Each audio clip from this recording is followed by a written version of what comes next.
నమస్తే, welcome to Vizag local news. నేను కృష్ణకుమార్. వార్తల్లో ముందుగా హెడ్లైన్స్ చూద్దాం.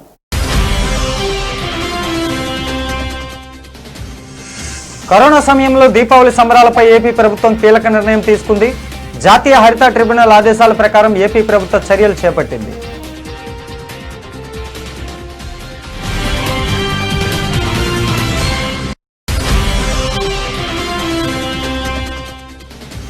టీడీపీ అధికారంలో ఉన్నప్పుడు నీరు చెట్టు అమరావతి స్మార్ట్ సిటీ పేరిట 2300 కోట్ల స్కామ్ జరిగిందని, కేంద్ర నిధుల దుర్వినియోగంలో చంద్రబాబు పాత్ర ఉందని సోము వీర్రాజు ఆరోపణ.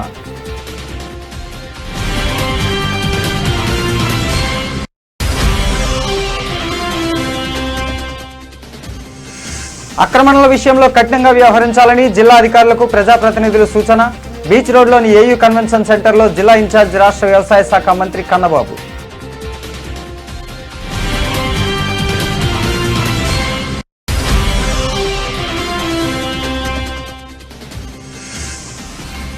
దేశీయ మార్కెట్లు వరుసగా 8వ రోజు లాభాల్లో ముగిశాయి.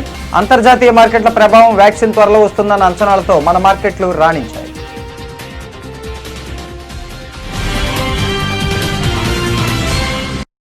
ఇక న్యూస్ డీటెయిల్స్లోకి వెళ్తే, కరోనా సమయంలో దీపావళి సంబరాలపై ఏపీ ప్రభుత్వం కీలక నిర్ణయం తీసుకుంది. జాతీయ హరిత ట్రిబ్యునల్ ఆదేశాల ప్రకారం ఏపీ ప్రభుత్వం చర్యలు చేపట్టింది. కేవలం 2 గంటల పాటు మాత్రమే టపాసుల వినియోగానికి అనుమతినిస్తూ ఆదేశాలు జారీ చేసింది. రాత్రి 8 గంటల నుంచి 10 గంటల వరకు మాత్రమే టపాసులు కాల్చుకోవాలని సూచనలు చేసింది. రాష్ట్ర వ్యాప్తంగా ఉన్న కరోనా బాధితులను దృష్టిలో పెట్టుకుని ఈ మేరకు ప్రభుత్వం నిర్ణయం తీసుకుంది. టపాసుల అమ్మకాలపై కూడా కొన్ని నిషేధ ఆజ్ఞలు జారీ చేసింది. కేవలం కాలుష్యరహిత టపాసులు మాత్రమే అమ్మకాలు జరపాలని ఆదేశించింది. ప్రతి షాప్కి మధ్య 10 అడుగుల దూరం ఖచ్చితంగా పాటించాలని, షాపుల వద్ద కొనుగోలుదారుల మధ్య ఖచ్చితంగా 6 అడుగుల దూరం పాటించాలని సూచించింది. దీపావళి సామాగ్రి అమ్మే షాంపుల వద్ద శానిటైజర్ వాడొద్దని ప్రభుత్వం సూచించింది.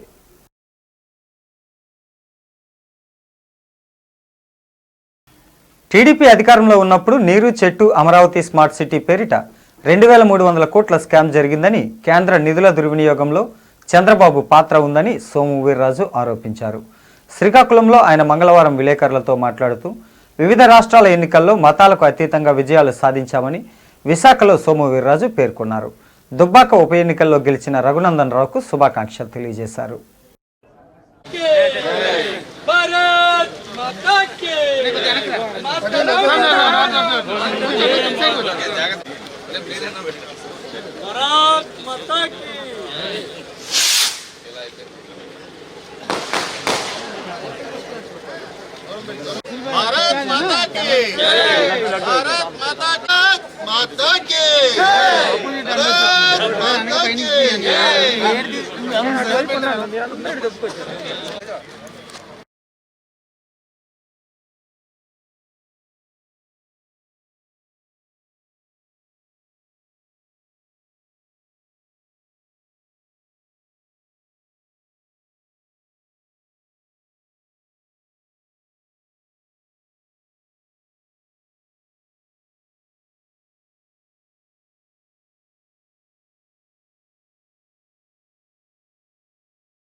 ఆక్రమణల విషయంలో కఠినంగా వ్యవహరించాలని జిల్లా అధికారులకు ప్రజాప్రతినిధులు సూచించారు. బీచ్ రోడ్లోని ఏయూ కన్వెన్షన్ సెంటర్లో జిల్లా ఇన్ఛార్జ్ రాష్ట్ర వ్యవసాయ శాఖ మంత్రి కన్నబాబు అధ్యక్షతన మంగళవారం మధ్యాహ్నం జరిగిన జిల్లా అభివృద్ధి సంక్షేమ కమిటీ DDRC సమావేశం వాడివేడిగా జరిగింది. ఎంపీ విజయసాయిరెడ్డి తన ప్రసంగంలో ఆక్రమణల వెనుక రాజకీయ నాయకుల హస్తం ఉందంటూ పదే పదే ప్రస్తావించారు. సొంత పార్టీ ఎమ్మెల్యే కరణం ధర్మశ్రీ నుంచి ధీటైన ప్రశ్న ఎదురవడంతో సమీక్షలో కొద్దిసేపు ఉద్రిక్త వాతావరణం చోటు చేసుకుంది. ఆక్రమణలకు పాల్పడే వారు ఎంతటి వారైనా వదలొద్దని మంత్రి కన్నబాబు, పర్యాటక శాఖ మంత్రి ముత్తంశెట్టి శ్రీనివాసరావు, రాజ్యసభ సభ్యుడు విజయసాయిరెడ్డి స్పష్టం చేశారు.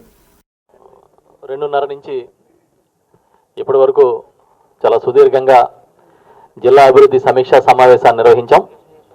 పెద్దలు గౌరవనీయులు విజయసాయిరెడ్డి గారు, మంత్రివర్యులు అవంతి శ్రీనివాస్ గారు, పార్లమెంట్ సభ్యులు, ఎమ్మెల్యేలు, ఎమ్మెల్సీలు, అదేవిధంగా జిల్లా కలెక్టర్ గారు, ఇతర అధికారులందరూ కూడా ఐటమ్స్ని చర్చించినప్పుడు ప్రధానంగా ఏంటంటే విశాఖపట్నం అనేది ఈ రాష్ట్రం మొత్తం మీద ఒక ప్రాధాన్యత కలిగిన నగరం. ఇది భవిష్యత్తులో చాలా కొద్ది సమయంలోనే ఇది ఎగ్జిక్యూటివ్ క్యాపిటల్గా ఇక్కడి నుంచి కార్యకలాపాలు నిర్వహించే పరిస్థితుల్లో మనం ఈ నగరాన్ని కానీ ఈ ప్రాంత విశిష్టతను కానీ కాపాడుకోవాల్సిన అవసరాన్ని చర్చించాం. దీంట్లో కొన్ని శాఖలపై చర్చించినప్పుడు ఇరిగేషన్ సంబంధించి మొన్న ఈ ఫ్లడ్లో డ్యామేజెస్ ఎక్కడెక్కడ జరిగాయి, వాటిని ఏ విధంగా రెస్టోర్ చేయాలి, పర్టికులర్గా మన ఎసరాయివరం దగ్గర ఒక నేవల్ కన్స్ట్రక్షన్ వల్ల బాగా హడ్డీలు వచ్చి అక్కడంతా చెత్త చేరిపోయి నీరు వెనక్కి నిలబడిపోయి దాదాపుగా 5,000 ఎకరాలు ముంపుకి కారణమైందని శాసనసభ్యులు చెప్పారు. ఇమ్మీడియట్గా జిల్లా కలెక్టర్ గారు నేవీ అధికారులతో మాట్లాడి దాన్ని రిజాల్వ్ చేయమని చెప్పాం. అదేవిధంగా కొన్ని చోట్ల అక్కడక్కడ గండ్లు పడినవన్నీ కూడా వెంటనే రెస్టరేషన్ కోసం పనులు చేపట్టమని చెప్పడం జరిగింది. ఇరిగేషన్ సంబంధించి ఈ జిల్లాలో ఉన్న నీటి వనరులు, అదేవిధంగా ఏ విధంగా సాగునీటి వనరులను వినియోగించుకోవాలనే దాని మీద కూడా త్వరలోనే ఒక సమావేశాన్ని నిర్వహించాలని చెప్పి నిర్ణయం తీసుకోవడం జరిగింది. నాడు నేడు అనేది ఒక ప్రతిష్టాత్మకమైన కార్యక్రమం. అన్ని పాఠశాలల్ని కూడా కార్పొరేట్ పాఠశాలల కన్నా ధీటుగా అభివృద్ధి చేయడంతో పాటు అక్కడికి వచ్చే విద్యార్థులకి అవసరమైన మననే చూసాం, జగనన్న విద్యా కానుక మొదలుకొని జగనన్న గోరుముద్ద మెను వరకు అంత శ్రద్ధ తీసుకుని ముఖ్యమంత్రి గారు చేస్తున్నప్పుడు వాటిని ఇంకా మెరుగైన నాణ్యత కలిగిన పాఠశాలలుగా తీర్చిదిద్దాలనే విషయం మీద సుదీర్ఘంగా చర్చ జరిగింది. చాలా స్పష్టంగా శాసనసభ్యులు తీసుకొచ్చిన అంశాలని చర్చించి అధికారులకి ఎక్కడ నాణ్యత విషయంలో రాజీ పడే ప్రసక్తి లేదు, మీరెవరైనా రాజీ పడితే చర్యలు తీసుకుంటామని కూడా చెప్పాం. ఎండోమెంట్స్, రెవెన్యూ, ఫారెస్ట్ ల్యాండ్స్ని కాపాడడం అనేది ప్రభుత్వ బాధ్యత. ఈ ప్రభుత్వం గౌరవ ముఖ్యమంత్రి జగన్మోహన్ రెడ్డి గారి నాయకత్వంలో ప్రతి పేద కుటుంబానికి న్యాయం చేయాలని ఏ విధంగా అయితే ఆలోచిస్తుందో అదేవిధంగా ప్రతి సెంటు భూమిని ఆక్రమణల నుంచి కాపాడాలని కూడా ఆలోచిస్తూ ఉంది. ఏ ఆక్రమణ అయినా సరే దాని వెనుక ఎంత పలుకుబడి కలిగిన వారు ఉన్నా కూడా ఖచ్చితంగా చర్యలు తీసుకోవాలని చెప్పి ఎలాంటి తాత్సారం కానీ ఉపేక్ష కానీ ఉండకూడదని ఈరోజు ఈ సమావేశం నుంచి రెవెన్యూ, ఎండోమెంట్స్, అదేవిధంగా ఫారెస్ట్ అధికారులకి చాలా స్పష్టంగా ఆదేశాలు ఇవ్వడం జరిగింది. ఆ దొంగ వేసుకున్న పూల చొక్కానే అతన్ని పట్టించింది. గంటల వ్యవధిలోనే అతన్ని పట్టుకునేందుకు పోలీసులకు అవకాశం చిక్కింది. దీనికి సంబంధించి డీసీపీ సురేష్ బాబు వెల్లడించిన వివరాలు ఇలా ఉన్నాయి. కంచరపాలెం పైడిమాంబ కాలనీలో కన్నూరి నూకరత్నం అనే 55 ఏండ్ల మహిళ సోమవారం రాత్రి తన ఇంటికి తాళాలు వేసి ఇంటి ముందు నిద్రించింది. ఇంటి తాళాలను తలగడ కింద ఉంచింది. తెల్లవారుజాము 3 గంటల సమయంలో పాత నేరస్తుడు కళ్యాణ్ కిషోర్ 23 ఏండ్ల వ్యక్తి నెమ్మదిగా వచ్చి నూకరత్నం తలగడ కింద ఉన్న తాళాలను తీసి ఇంటి తలుపులు తెరిచాడు. లోపలికి వెళ్లిన కళ్యాణ్ కిషోర్ బీరువాను తెరిచి అందులో ఉన్న సుమారు 7 తులాల బంగారు ఆభరణాలను దొంగిలించి వెళ్లిపోతూ ఇంటి తాళం వేద్దామని ప్రయత్నించాడు. తలుపుల శబ్దం రావడంతో నూకరత్నం నిద్రలేచింది. ఆమె నిద్రలేవటం చూసి దొంగ తాళాలను అక్కడే విడిచిపెట్టి పారిపోయాడు. అయితే నూకరత్నం దొంగ వేసుకున్న పూల డిజైన్ చొక్కాను గుర్తుంచుకొని పోలీసులకు సమాచారం ఇచ్చింది. పోలీసులు పాత నేరస్తులు నోకరత్నం ఇచ్చిన ఆనవాళ్లతో గాలించారు. పాత నేరస్తుల్లో కళ్యాణ్ కిషోర్ ధరించిన చొక్కాను బట్టి అతనే దొంగతనం చేసినట్లుగా గుర్తించి అతని ఇంట్లో సోదాలు చేయగా దొంగిలించిన బంగారు ఆభరణాలను స్వాధీనం చేసుకున్నారు. దొంగతనం చేసిన కొన్ని గంటల వ్యవధిలోనే పోలీసులు నేరస్తుడిని పట్టుకున్నారు. కళ్యాణ్ కిషోర్పై గతంలో ఇంట్లోకి చొరబడి దొంగతనం చేసిన కేసు నమోదయ్యింది. ఈవేళ ఉదయం తెల్లవారుజాము 4 గంటలకి మన కంచరపాలెం ఏరియాలో పైడిమాంబ కాలనీలో ఒక దొంగతనం జరిగింది. ఒక లేడీ ఇంటి ముందు పడుకున్నారు. ఆవిడ తలగడి కింద తాళాలు పెట్టుకున్నారు. ఎర్లీ మార్నింగ్ ఒక దొంగ ఆవిడ తలగడి నుంచి తాళాలు దొంగతనం చేసి తాళాలు ఓపెన్ చేసి లోపలికి వెళ్ళి బీరువాలో ఉన్న 7 తులాల బంగారం దొంగతనం చేసుకుని పారిపోయారు. అయితే ఆయన మళ్ళీ దొంగతనం చేసి తిరిగి వస్తూ తాళం వేస్తూ ఉండగా ఈవిడ చూసి ఆవిడ ఆ రిజంబ్లెన్సెస్ మన పోలీస్ ఆఫీసర్స్కి చెప్పడం జరిగింది. ఈ విధమైన బట్టలు వేసుకున్నాడు, ఈ విధమైన 2 ట్రాక్లు ఉన్నాయని. వెంటనే మన కంచరపాలెం ఎస్ఐ గారు, ఆ సిఐ గారు వీళ్ళంతా వాళ్ళ టీమ్స్ తోటి ఈ మనకున్న పాత నేరస్తులందరినీ కూడా వెరిఫై చేయడం జరిగింది. అందులో ఆదిపోయిన కళ్యాణ్ కిషోర్ అని చెప్పి ఈయనకి 23 years వయసు, ఆయన ఐడెంటిఫై అవ్వడం జరిగింది. ఇమీడియట్గా ఆయన ఇల్లు సోదాలు చేస్తే ఈ బంగారం కూడా రికవర్ అవ్వడం జరిగింది. వితిన్ 3-4 అవర్స్లో మా వాళ్ళు వీళ్ళని అరెస్ట్ చేయడం జరిగింది. అయితే మొదటి కేసులో మన సిఐ గారు సూర్యనాయుడు గారు, ఈ ఏటీఎం దొంగతనం చేసిన దాంట్లో సూర్యనాయుడు గారు, అట్లాగే అప్పారావు ఎస్ఐ గారు, టీసీ లక్ష్మణరావు, చిన్నరాజు, బిఎన్ఎస్ శివప్రసాద్, హరినారాయణ వీళ్ళందరూ మంచి వర్క్ చేసి ఏటీఎం దొంగను పట్టుకోవడం జరిగింది.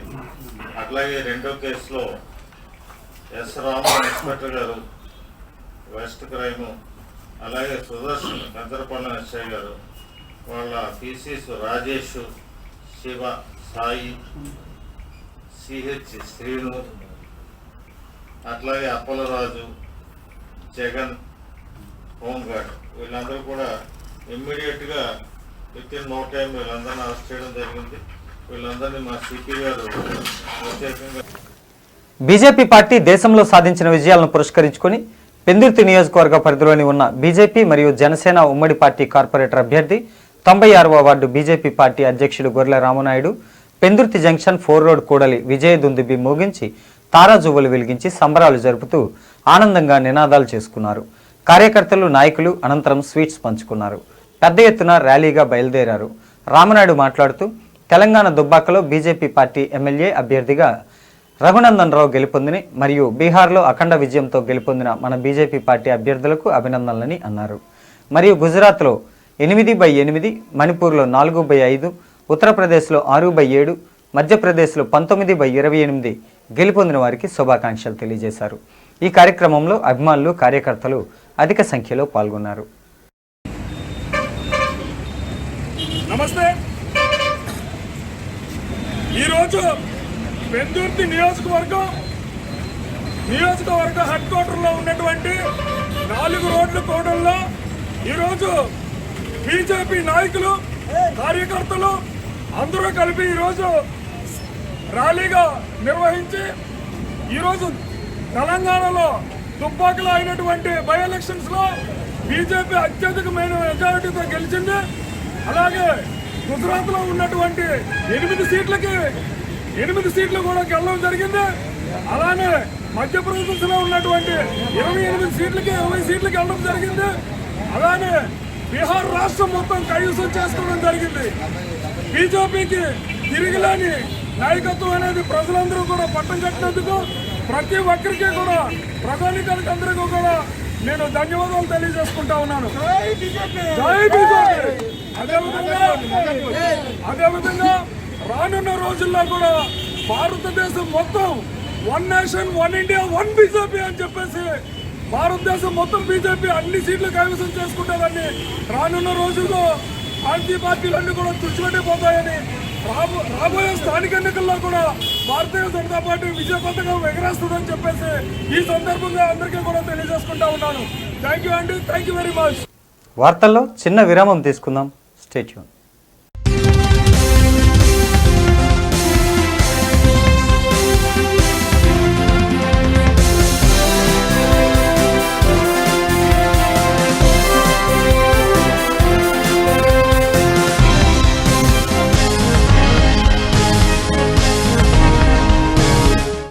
అందరికి నమస్కారం.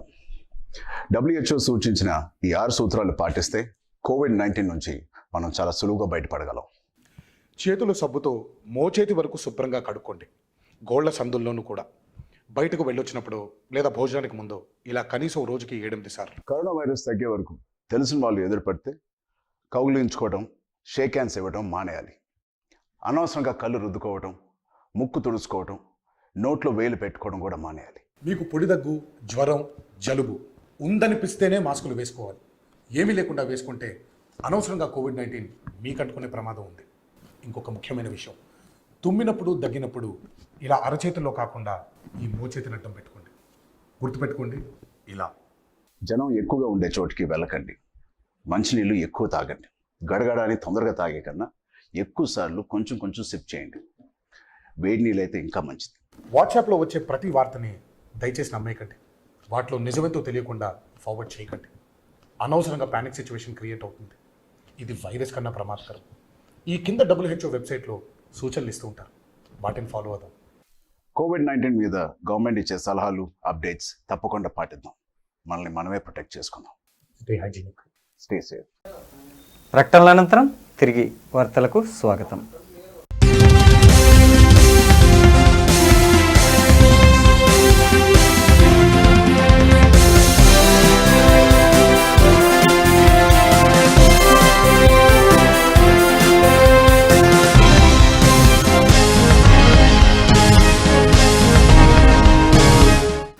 రాష్ట్ర ప్రభుత్వం నిరుపేద గ్రామీణుల కోసం ప్రవేశపెట్టిన వైఎస్ఆర్ చేయూత పథకం విస్తరించడం ద్వారా మరింత పురోగభివృద్ధి సాధించాలని విశాఖ జిల్లా సబ్బవరం మండలం వెలుగు ఏపీఎం బివి రమణ అన్నారు.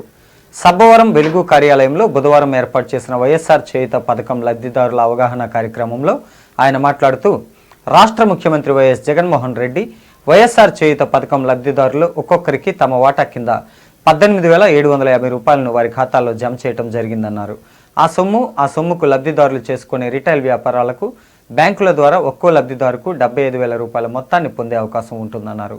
ఈ పెట్టుబడితో వైఎస్ఆర్ చేయూత పథకం లబ్ధిదారులు చేపట్టిన పలు రకాల వ్యాపారాలు మరింత పురోభివృద్ధి సాధించి ఆర్థికంగా ఎదిగేందుకు దోహదపడతాయన్నారు. మొత్తం మండలంలో వైఎస్ఆర్ చేయూత పథకానికి 112 మంది దరఖాస్తు చేసుకోగా అర్హులైన 61 మందిని ఎంపిక చేయటం, వారిని ఈరోజు ఈ సమావేశానికి ఆహ్వానించడం జరిగిందని అన్నారు. అయితే ఆ లబ్ధిదారులు నిర్వహించుకునే వ్యాపారులకు సంబంధించి ప్రభుత్వం సిఫార్సు చేసిన PNG, ITC, HUL సంస్థల ప్రతినిధులు లబ్ధిదారులకు వ్యాపార లావాదేవీలు నేర్పిస్తారు. ఈ అవగాహన కార్యక్రమంలో వైఎస్ఆర్ చేయూత పథకం లబ్ధిదారులు తమ సందేహాలను అడిగి నివృత్తి చేసుకోవచ్చునని అన్నారు. ఈ కార్యక్రమంలో PNG కంపెనీ ప్రతినిధులు శ్రీనివాసరావు, ITC ప్రతినిధి మోడి నాయుడు, సత్యనారాయణ తదితరులు పాల్గొన్నారు. మీటింగ్ పెట్టినట్లయితే ఇంకా మనకి అందుబాటులో అనువుగా ఉంటుందని చెప్పి ఈ మీటింగ్ పెట్టడం జరిగింది. సో దానిలో భాగంగానే ఈరోజు మిమ్మల్ని అందరినీ ఇక్కడికి వెళ్ళడం జరిగింది. అలాగే దీనికి సంబంధించి వాళ్ళ ప్రోడక్ట్స్ మనకు చెప్పిన తర్వాత ఆ ప్రోడక్ట్ మనకి రెగ్యులర్గా మన గ్రామాల్లో ఏ సరుకులు ఎక్కువగా తొందరగా వెళ్తాయి, ప్రతిరోజు సేల్స్ ఏముంటాయి, ఆ సేల్స్ ఎక్కువ ఉన్నట్లయితే దాని ద్వారా మనకు మార్జిన్ ఎక్కువ రావడానికి అవకాశం ఉంది అనే విషయం మీద మన కంపెనీ వాళ్ళు చెప్తారు. దానికి సంబంధించి మీరు ఇండియన్గా కూడా ఈరోజు మన కంపెనీ వాళ్ళకి ఇచ్చినట్లయితే ఆ ఇండియన్ ప్రకారంగా మన సరుకులన్నీ కూడా మన వరకే, మన షాపుల వరకు తీసుకొచ్చి ఇవ్వడం అనేది జరుగుతుందని మనకి ఇదివరకే మనం ఒప్పందంలో ప్రభుత్వం ద్వారా చేసుకున్న ఒప్పందంలో ఇవన్నీ కూడా వివరాలని చెప్పడం జరిగింది. దానిలో భాగంగానే ఈరోజు మనం ఈ మీటింగ్ ఇక్కడ ఆర్గనైజ్ చేయడం జరిగింది. తీసుకున్నటువంటి ఒక ముఖ్యమైనటువంటి నిర్ణయాల్లో నవరత్నాల్లో భాగమైనటువంటి ఈ చేయూత కార్యక్రమాన్ని ప్రారంభించడం జరిగింది. ఈ కార్యక్రమంలో ఎవరైతే చేయూత లబ్ధిదారులు ఉన్నారో వారందరికీ కూడా 18,750 రూపాయలు వారి అర్హతలను బట్టి వారి అకౌంట్లకి డైరెక్ట్గా జమ చేయడం జరిగింది ప్రభుత్వం ద్వారా. దానిలో భాగంగా ఈ చేయూత షాపుల్లో ఉన్నటువంటి లబ్ధిదారులు కొంతమంది కిరాణా రిటైల్ షాప్స్ కూడా ఆప్షన్ పెట్టుకోవడం జరిగింది. సో ఆ ఆప్షన్స్లో ఎవరైతే ఉన్నారో వారందరికీ కూడా ముఖ్యంగా 3 కంపెనీల నుంచి, మన ఏరియాకి సంబంధించి 3 కంపెనీల నుంచి ప్రభుత్వం టైప్ చేసుకుంది. వాటిల్లో ఒకటి ఐటీసీ కంపెనీ, రెండోది ప్రాక్టర్ అండ్ గ్యాంబుల్ కంపెనీ, మూడోది హెచ్యుఎల్ కంపెనీ. ఈ 3 కంపెనీల ద్వారా మన రెగ్యులర్గా ఐటమ్స్ ఏవైతే మన గ్రామాల్లో సేల్స్ అవుతాయో ఆ ఐటమ్స్ అన్నిటికీ కూడా వాళ్ళు మనకి సప్లై చేయడం జరుగుతుంది. అయితే దానికి పెట్టుబడిగా యూనిట్ కాస్ట్ 75,000 రూపాయలు నిర్ణయించడం జరిగింది. దానిలో 18,750 రూపాయలు ప్రభుత్వం ద్వారా మీ అకౌంట్కి రావడం జరిగింది. దాన్నే మీ కాంట్రిబ్యూషన్గా, మీ పెట్టుబడిగా పెడతారు. మిగిలిన ఏవైతే 56,250 రూపాయలు ఉందో దానిని అవసరమైతే మన బ్యాంకు ద్వారా కానీ, శ్రీనిధి ద్వారా కానీ, లేదా ఉన్నతి ద్వారా కానీ, లేదా ఇతర ఫండ్స్, సిఆర్ కానీ ఇతర ఫండ్స్ నుంచి కూడా మనము లోన్ ద్వారా ఇప్పించి దాని ద్వారా మీరు మీ ఆదాయాన్ని పెంచుకునే కార్యక్రమాల్లో పెట్టుకుని ఈ కిరాణా షాపుల మీద పెట్టి ఎక్కువగా ఆదాయం తెచ్చుకోవాలనేది రాష్ట్ర ప్రభుత్వం తాలూకు ముఖ్య ఉద్దేశం. గౌరవ ముఖ్యమంత్రి గారు కూడా అదే ఆలోచనతో ఉన్నారు. కాబట్టి దీన్ని పెద్ద ఎత్తున ముందుకు తీసుకెళ్లనే ఉద్దేశంతో ఈరోజు కూడా ఈ కార్యక్రమాన్ని మిమ్మల్ని అందరినీ పిలిచి దానిపైన అవగాహన కల్పించి మీ ద్వారా ఆ కంపెనీ ఐటమ్స్ ఏవైతున్నాయో వాటి అన్నిటికి కూడా ఇండెంట్ తీసుకొని ఆ ఇండెంట్ని మళ్ళీ మనం కంపెనీకి ఇచ్చినట్టయితే వాళ్ళు సరుకులు మనకు సప్లై చేస్తారు. ఆ సరుకులు సప్లై చేసిన దానికి మనం వారికి అమౌంట్ చెల్లించాలి. సో దీన్ని ఇలాగ మనకి రొటేషన్ పద్ధతిలో మనకి ఐటమ్స్ సేల్ అయిపోతే వెంటనే మళ్ళీ మనం ఐటమ్స్ కొడతాము. ఒకవేళ ఏదైనా 1-2 ఐటమ్స్ సేల్ అవ్వలేదు, వెళ్ళలేదు, డిమాండ్ లేదనుకోండి, అవి మళ్ళీ తిరిగి కంపెనీ వాళ్ళు వెనక్కి తీసుకుంటారు. ఏవైతే మీరు అవసరమవుతాయో ఆ ఐటమ్స్ అన్నీ కూడా వాళ్ళు ఎప్పటికప్పుడు సప్లై చేస్తూ ఈ సైకిల్ని కంటిన్యూ చేయడానికి నిర్ణయం తీసుకోవడం జరిగింది. దానిపైన మనం అవగాహన ఒప్పందం చేసుకోవడం జరిగింది. సో దానిలో భాగంగా ఈరోజు మనం ఇక్కడ మీటింగ్ పెట్టుకోవడం జరిగింది. మీకు అవసరమైనటువంటి సూచనలు అంటే వాళ్ళందరూ కూడా మనకి, ఆ కంపెనీ వాళ్ళందరూ కూడా మనకు చెప్తారు, ఏమేమి ఐటమ్స్ ఉన్నాయని చెప్తారు. మీకు సందేహాలు కానీ ఇంకేమన్నా మీ దగ్గర సూచనలు కూడా మేము తీసుకోవడం జరుగుతుంది. కంపెనీ వాళ్ళు తీసుకుంటారు. దాన్ని ఇంకా ముందుకి బాగా తీసుకెళ్ళడానికి ఏ విధంగా మనం చర్యలు తీసుకొచ్చారని కూడా మనం ఈ సమావేశంలో మాట్లాడడం జరుగుతుంది. గోపాలపట్నం బుధవారం సంతబయలు వద్ద చేపలు, మాంసం దుకాణాలు తొలగించాలని విశ్వ హిందూ పరిషత్ మరియు ధార్మిక సంఘాలు పలుమార్లు సింహాచలం శ్రీ వరాహలక్ష్మీ నృసింహస్వామి కార్యనిర్వహణ కార్యదర్శి కార్యాలయంలో వినతిపత్రం అందజేసినా ఇప్పటికీ అధికారులు స్పందించడం లేదు.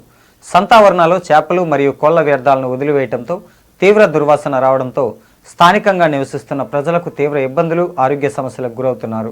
వైజాగ్ లోకల్ న్యూస్ కథనానికి స్పందించిన దేవస్థానం అధికారులు ఈరోజు ఉదయం బుధవారం సంతబయలు వద్దకు వచ్చి మాంసం, చేపలు దుకాణాలను వెంటనే తొలగించాలని, మీకు గతంలో ఏర్పాటు చేసిన చేపల మార్కెట్ వద్దకు వెళ్లాలని తెలిపారు. అక్కడి వ్యాపారులు మేమందరం నెలకు 400 రూపాయల చొప్పున దేవస్థానానికి ఆశీలు కొడుతున్నామని తెలియజేశారు. సంవత్సరానికి 1,78,000 రూపాయలు ఈ నెల 10వ తారీఖు నుంచి వచ్చే సంవత్సరం అక్టోబర్ వరకు కాలపరిమితి ఉందని తేలింది. శ్రీ వరాహలక్ష్మీ నృసింహస్వామి దేవస్థానం భూముల్లో మాంస విక్రయాలు జరుగుతున్న దేవస్థానం సిబ్బంది పట్టించుకోలేదని విశ్వ హిందూ పరిషత్ సభ్యులు పూదిపెడ్డి శర్మ మండిపడ్డారు. లేదు మామ, చేపల మీద ఐటమ్ రాస్తున్నాను, నువ్వు పడతావు, ఏం బాగున్నావు కదా.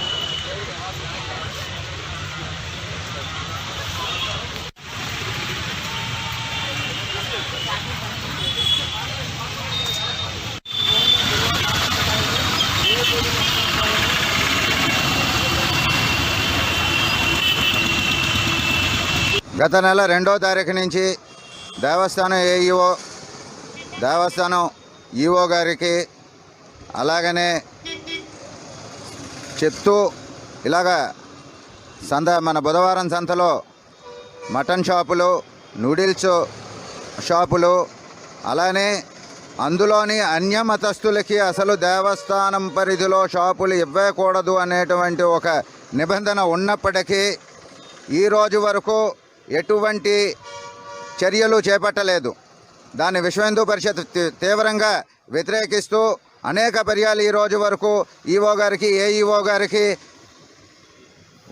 స్పందించమని కోరుతూ ఉన్నా ఈరోజు ఆయన విజయవాడలో ఉన్నారు అని ఒక సూపరింటెండెంట్ గారిని డైరెక్ట్ చేశారు. ఆ సూపరింటెండెంట్ గారు వచ్చి మేమేం చెయ్యాలి, ఇది మళ్ళీ పాట, కొత్త పాట వచ్చింది. కొత్త పాటదారుడు 1,78,000 రూపాయలకి పాడుకున్నాడు. అంటే 1,78,000 రూపాయలు దేవస్థానం సైట్లో మాంసం కొట్లు మత్స్య మాంసాలు అమ్మమని చెప్పి దేవస్థానం వాళ్ళు ఎంకరేజ్ చేసి ఈ పాటని ఇచ్చారా? అసలు దేవస్థానం ప్లేసుల్లో అన్యమతస్తులకి షాపులు ఇమ్మనమని రూల్ ఉందా అనేది కూడా తెలియజేయవలసి ఉన్నది ఈఓ గారు. కానీ దీన్ని బట్టుకు ఇంతవరకు ఏ క్లారిటీ ఇవ్వకుండా అనేక పర్యాలు దేవస్థానం వారు మీరు రండి, కార్యకర్తలు రండి అంటున్నారు తప్ప దేవస్థానం వాళ్ళు పోలీస్ రిపోర్ట్ ఇచ్చి పోలీసు సహాయంతో తీయించవలసింది పోయి హిందూ ధార్మికంగా పనిచేసేటువంటి వాళ్ళు విశ్వ హిందూ పరిషత్ కార్యకర్తలు వచ్చి నిల్చుంటే తీస్తాము అని అంటే, మరి ఇక్కడ దేవస్థానం అధికారులకి లక్షల్లో జీతాలు ఇచ్చి అది హిందూ దేవాలయాలు హిందువులు అతి భక్తి శ్రద్ధలతో ఒక సేవా దృక్పథంతో ఇస్తున్నటువంటి దక్షిణ రూపంలో కానీ మిగతావి కానీ వీటిని కేవలం వీళ్ళు ఉత్తినే పుచ్చుకుంటున్నారా జీతాలని నొక్కి వక్కానించి విశ్వ హిందూ పరిషత్ ఈరోజు గట్టిగా దేవస్థానాన్ని అడుగుతోంది. ఇవి గనక ఒక వారం రోజుల్లో గనక తీయకపోతే తీవ్రతరమైనటువంటి ఉద్యమం విశ్వ హిందూ పరిషత్ చేపడుతుందని మీ పత్రికా ముఖంగా తెలియజేస్తున్నాం. విశాఖ జిల్లా కసింకోట ప్రజల కోసం నాడు ప్రజల్లో నేడు అనే కార్యక్రమంలో భాగంగా స్థానిక ఎమ్మెల్యే గుడివాడ అమర్నాథ్ తీడా గ్రామంలో పర్యటించారు. ఈ నేపథ్యంలో ఎమ్మెల్యే గుడివాడ అమర్నాథ్కు మహిళలు పెద్ద ఎత్తున హారతులు బ్రహ్మరథం పట్టారు. ఎమ్మెల్యే పాదయాత్ర ద్వారా ప్రజలతో మమేకమై గడప గడపకు వెళ్లి వారి సమస్యలను అడిగి తెలుసుకున్నారు. ప్రభుత్వ పథకాలు పొందకుండా ఎవరైనా లబ్ధిదారులు మిగిలి ఉంటే అర్హులైన ప్రతి ఒక్కరికి ప్రభుత్వ పథకాలు చేరవేసే విధంగా చర్యలు తీసుకుంటామని ఎమ్మెల్యే అమర్నాథ్ హామీ ఇచ్చారు.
విశాఖలో వైసీపీలోకి భారీగా వలసలు వెల్లువెత్తుతున్నాయి.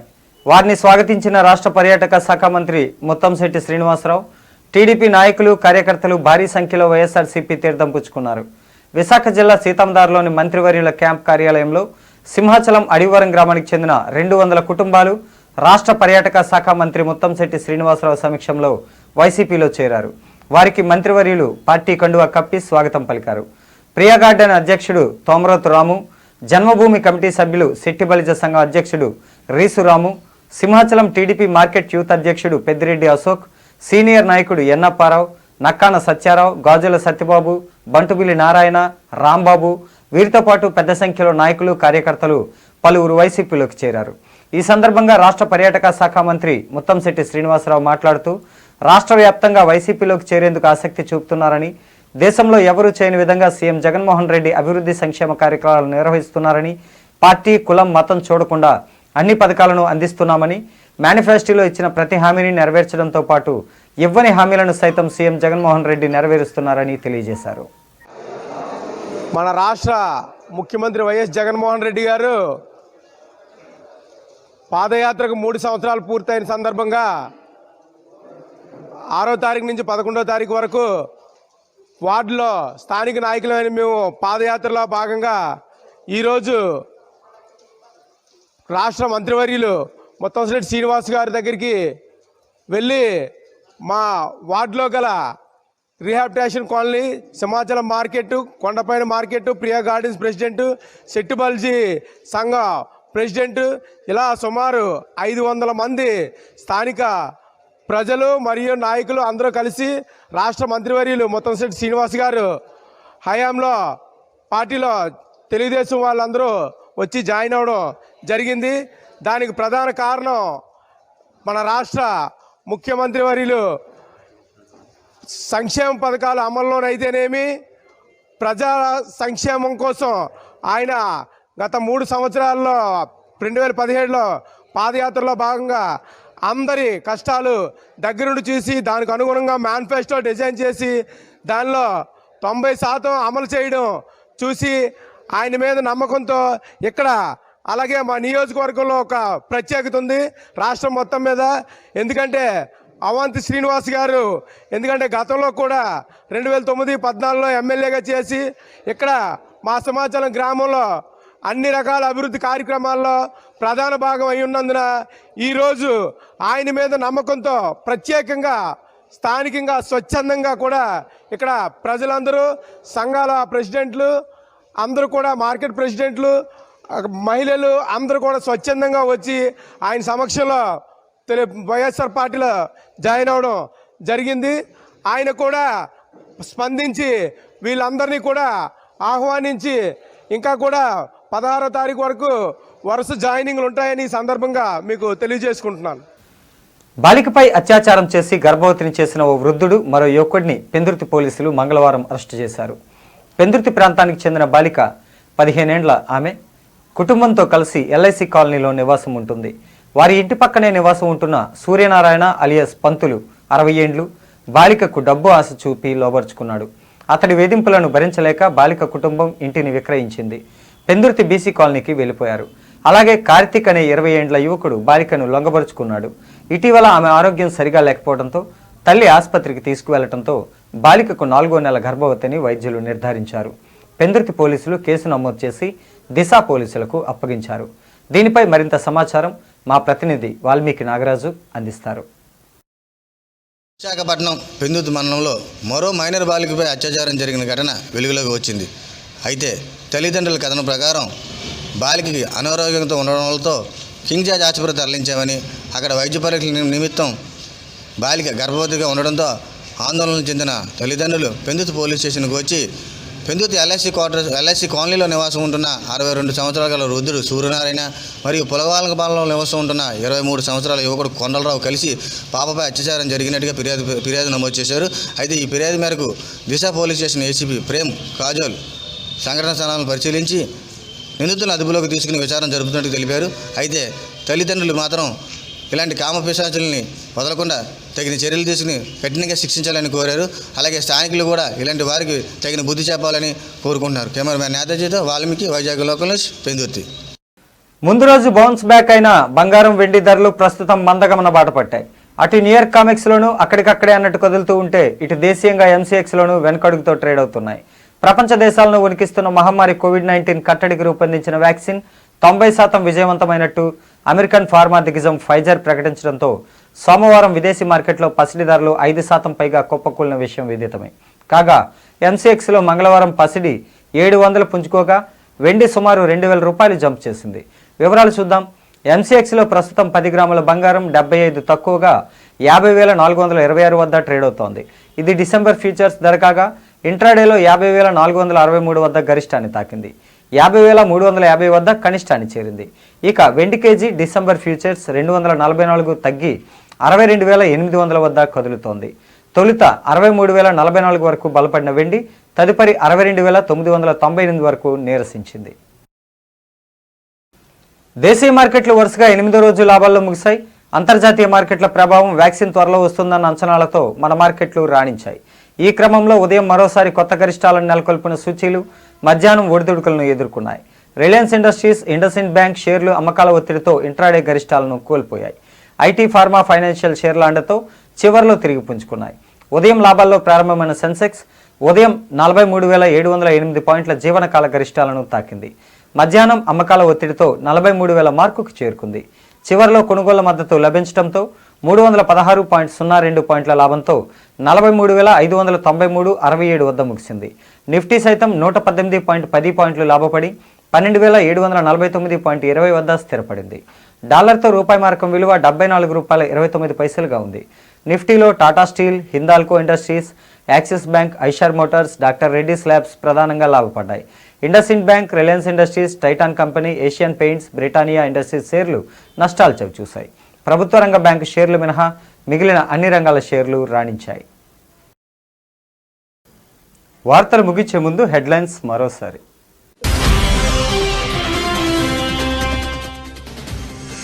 కరోనా సమయంలో దీపావళి సంబరాలపై ఏపీ ప్రభుత్వం కీలక నిర్ణయం తీసుకుంది. జాతీయ హరిత ట్రిబ్యునల్ ఆదేశాల ప్రకారం ఏపీ ప్రభుత్వ చర్యలు చేపట్టింది.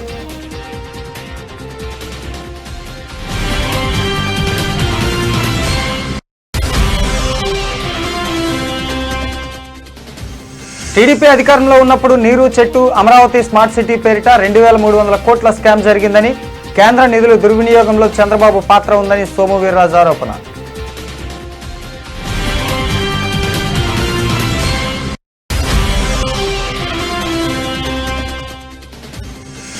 ఆక్రమణల విషయంలో కఠినంగా వ్యవహరించాలని జిల్లా అధికారులకు ప్రజాప్రతినిధులు సూచన.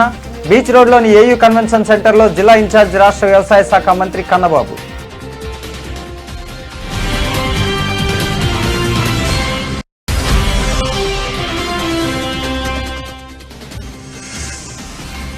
దేశీయ మార్కెట్లు వరుసగా 8వ రోజు లాభాల్లో ముగిశాయి. అంతర్జాతీయ మార్కెట్ల ప్రభావం వ్యాక్సిన్ త్వరలో వస్తుందన్న అంచనాలతో మన మార్కెట్లు రాణించాయి.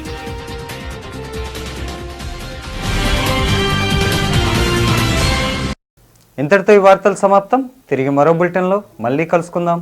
అంతవరకు సెలవు. నమస్కారం.